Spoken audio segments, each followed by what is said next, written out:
ஒரு கிராமப்புற பள்ளிக்கூடத்தில் அமைக்கப்பட்ட வாக்குச்சாவடி. அங்கே ஒரு முதியவர் ஓட்டு போட்டு முடித்து வெளியே வருகிறார். அவரது விரலில் தடவிய நீலமையை பார்த்து கொண்டே சுவாசம் விடுகிறார். நாம நம்ம ஜனநாயக கடமையை முடிச்சாச்சு. ராசாத்தி நம்ம கூட வந்திருந்தா நல்லா இருந்திருக்கும் என்று மனத்தில் நினைத்து ராசாத்தி ஓட்டு போட்டு விட்டார். லிஸ்ட்ல டிக் பண்ணிடு. ஆழிக்குமரன் மனைவி ஆராசாத்தி தானே? இப்பதான் ஓட்டு போட்டுட்டு வெளியே போனாரு. இந்த ஒரு வரி முதியவரை நின்று போக வைத்தது. அவர் அதிர்ச்சியுடன் திரும்பி கேட்கிறார், என்ன சொல்றீங்க? ஆ, ராசாத்தியா? என் ராசாத்தியா? அவ இங்க நடந்து வந்து ஓட்டு போட்டாளா? அதிகாரி சிரித்தபடி, ஆமா பெரியவரே, இப்போதான் போனாங்க. முதியவரின் குரல் துடிக்கிறது. சார், என் ராசாத்தி 3 மாசமா படுக்கையில் தான் கிடைக்கா. அவளால எழுந்து நிற்கவும் முடியாது. 2 கால் இல்லாத அவ இங்க ஓட்டு போட எப்படி வர முடியும்? அதிகாரிகள் குழம்பி ஒருவரை ஒருவர் பார்க்கிறார்கள்.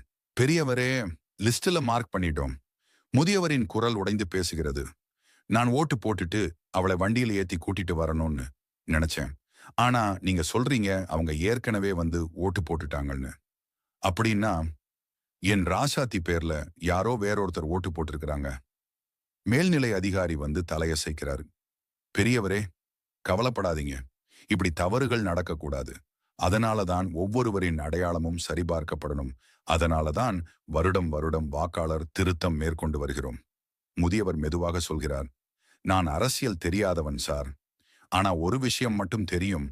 என் மனைவிக்கு இருந்த ஒரு ஓட்டு உரிமை இன்னொருத்தருக்கு போகக்கூடாது. அதிகாரி அமைதியாக பேசுகிறார். ஆம் பெரியவரே, அதனால்தான் அடையாள ஆவணங்கள், சரிபார்ப்பு, புதுப்பிப்பு இவையெல்லாம் முக்கியம். முடிவு, இந்த கதை மக்களின் விழிப்புணர்வுக்காக. ஒவ்வொரு குடிமகனின் உரிமையும், ஒவ்வொரு வாக்கும், ஒவ்வொரு பெயரும் அடையாளம் சரியாக இருந்தால்தான் பாதுகாப்பாக இருக்கும். அடையாளச் சரிபார்ப்பு, புதுப்பிப்பு, இது யாரையும் குறிவைக்கல்ல, யாரையும் அவமதிக்கல்ல. ஒரே ஒரு காரணம், தவறுகள் நடக்காதிருப்பதற்காக மட்டுமே. அனைவரும் தவறாமல் வாக்குச்சாவடிக்கு வந்து வாக்களிப்போம். தன் ஜனநாயக கடமையை முறையாக செய்து விடுவோம்.